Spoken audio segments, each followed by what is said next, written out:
niveau 5. Donc, je peux ramasser 3 butins qui sont du level 5, du niveau 5 en descendant. Donc, si je veux, je peux ramasser des butins pour les 5 premiers, mais je ramasse seulement que 3. Si je décide de ramasser le sanglier, ou plutôt je décide de ramasser le légume, je ne peux pas ramasser 2 minerais aussi. Donc, c'est un des deux. Et une fois que j'ai pris un des deux, eh bien, celle-là, je ne peux plus y retourner.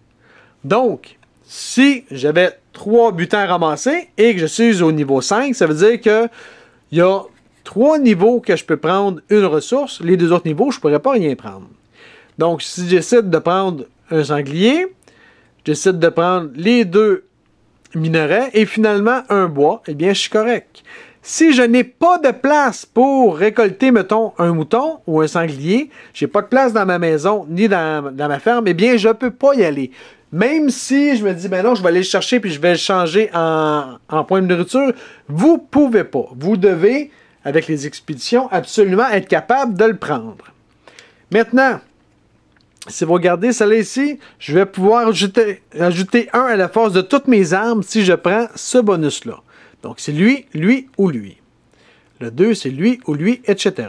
Une fois que ça c'est fait, eh bien, j'étais sur cette carte-ci. J'ai acheté, donc je suis tombé au niveau 5. Ensuite, j'ai ramassé mes 3 butins. Eh bien, vu que j'ai de l'expérience, je vais passer du 5 au 6. Mon arme est rendue meilleure et j'ai plus d'expérience. Donc, plus tard, je vais pouvoir aller jusqu'au niveau 6. Pour aller sur cette case-là, qui est la forge d'armes, vous devez absolument avoir un nain tout nu. Un nain qui n'a pas d'armes. S'il y a des armes, il ne peut pas y aller. C'est bien. Et une autre chose qui est importante à savoir, lorsque vous ramassez des armes, faites attention vraiment de changer l'icône à la suite et non avant. Donc, ça c'était pour les armes. Ah oui, lorsque vous jouez, si j'ai 3 nains, j'en ai un au niveau 6 et j'en ai 2 qui sont tout nus. Eh bien, le premier que je dois jouer, c'est tout le temps les plus tout nus, les moins armés. Donc, je vais jouer ces 2-là avant de jouer celui-là. Le dernier nain que je vais jouer, c'est automatiquement celui qui est au niveau 6. Donc, celui qui a le plus d'armes. Ensuite de ça, c'est pas mal ça, le tour pour les actions. Je vais vous parler maintenant des récoltes. Donc, je vais faire rien qu'un récapitulatif pour être bien certain qu'on s'est compris. Première chose, on ajoute une case action. Donc, on prend une carte et on la rajoute ici. Le tour carte va toujours être la même carte. Tout le temps, tout le temps, tout le temps. C'est pour ça qu'elle n'est pas cachée par un numéro. Ensuite, on a l'approvisionnement. Donc, on remet du stock partout où est-ce qu'il y a des flèches.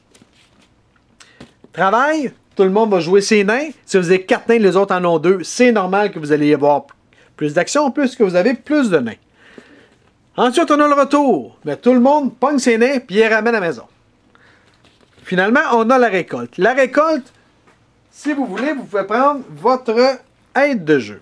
Première chose qu'on va faire dans une récolte, c'est qu'on va récolter nos champs. Donc, tantôt, j'avais 3 blés de légumes. Eh bien, je vais prendre mes ressources et je vais les mettre dans ma réserve.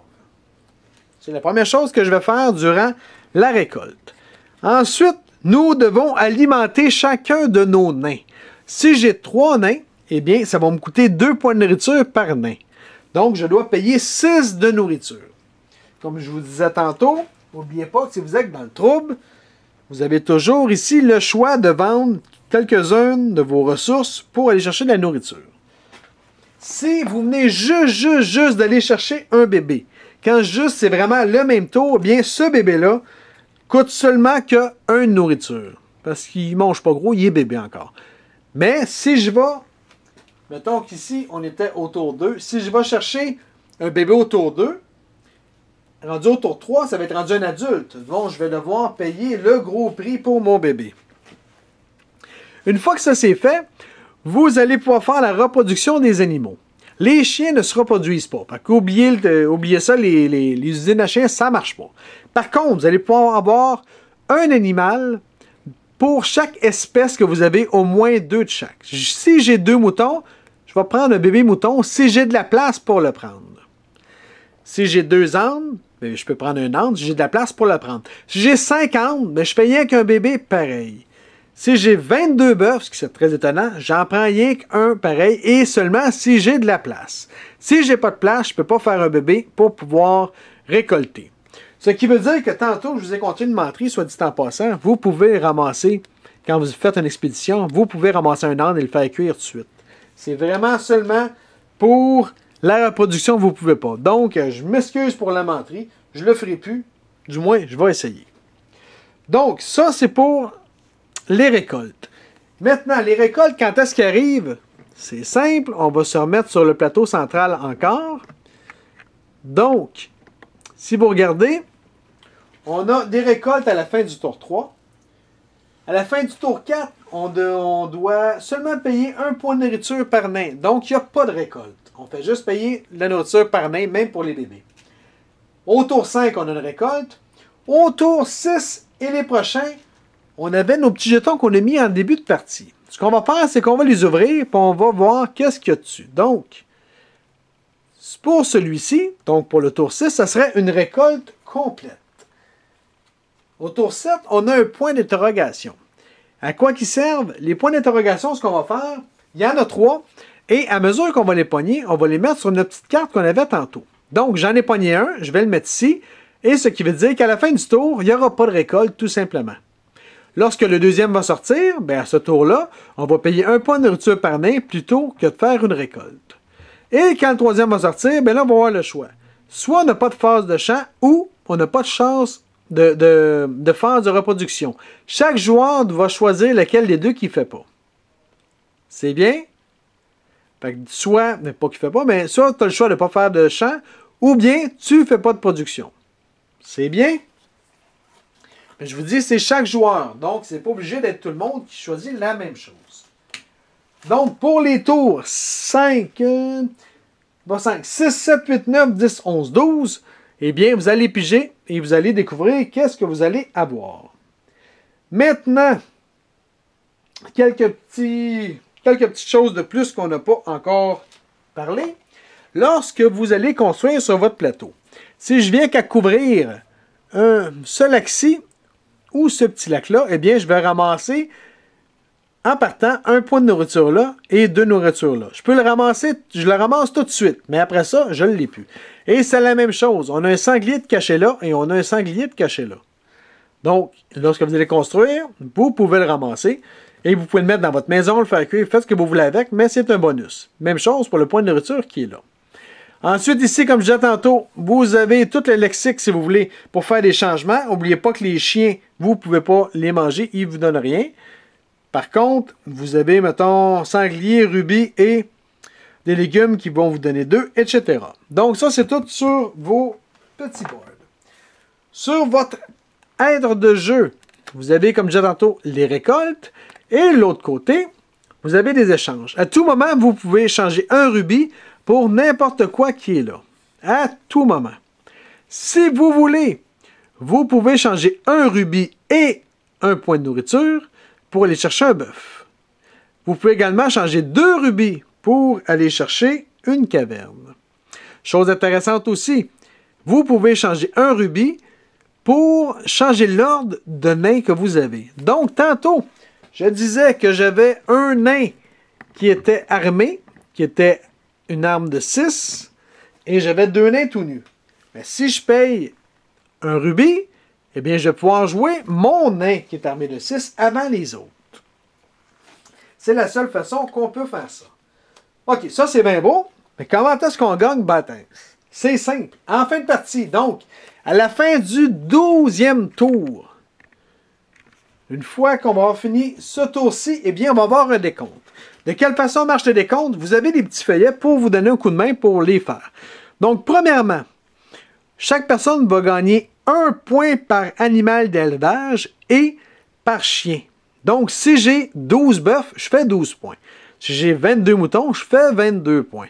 Donc, pour chaque animal que vous avez. Ensuite, pour chaque animal d'élevage qui vous manque, vous perdez 2 points. Moi, j'ai des chiens. On s'en fout, c'est pas un animal d'élevage. J'ai des moutons, j'ai un sanglier. mais j'ai pas d'âne et je n'ai pas de bœuf, eh bien, je vais perdre 4 points. Ensuite, je vais faire un demi-point par céréale. Ça veut dire que j'ai 4 céréales, je fais 2 points. Si j'en ai 5, je fais 3 points. Ensuite, vous allez faire 1 point par légume que vous avez, qu'elle soit sur vos champs ou dans votre réserve. Et c'est la même chose pour les blés. Ensuite, vous faites 1 point par rubis. En fin de partie, vous allez faire 1 point par nain. J'ai 5 nains, je fais 5 points. Vous allez perdre 1 point pour chaque case inutilisée de votre board. Donc, présentement, j'ai 1, 2, 3, 4, 5, 6, 7, 8, 9, 10, 11, 12, 13. J'ai 13 pièces qui sont inutilisées, donc je perds 13 points. La pièce ici qui était gratuite, on peut dire qu'elle est utilisée. Donc, vous ne perdez pas de points pour cette pièce-là. Mais je perds des points pour toutes les autres. Si j'ai un étable ici dans la forêt, eh bien, la pièce est utilisée puisque j'ai un étable. Ensuite, vous allez avoir des bonus pour vos bâtiments jaunes. Regardez votre bâtiment jaune qui va vous donner des points, mettons, pour chacun de vos moutons, etc. Ensuite, chaque or va vous donner des points et chaque marqueur de mendicité vous enlève des points. C'est quoi des marqueurs de mendicité? C'est qu'à chaque récolte, si vous manquez des points de nourriture, admettons qu'à la récolte, il me manque 2 points de nourriture, eh bien, je vais prendre 2 tuiles de mendicité. Chaque tuile va m'enlever 3 points en fin de partie. Donc, calculez vos affaires comme du bon. Donc, c'est de cette façon-là qu'on calcule les points. Ensuite, on regarde qui est-ce qui a le plus de points et celui qui en a le plus gagne la partie. En gros, je pense qu'on n'a rien oublié. Ça ressemble pas mal à ça. Donc, comme d'habitude, si vous avez des questions ou que vous avez des commentaires, n'hésitez pas. Écrivez-nous à Explique-moi le gros, soit sur Facebook ou sur YouTube. Sur ce, bonne game!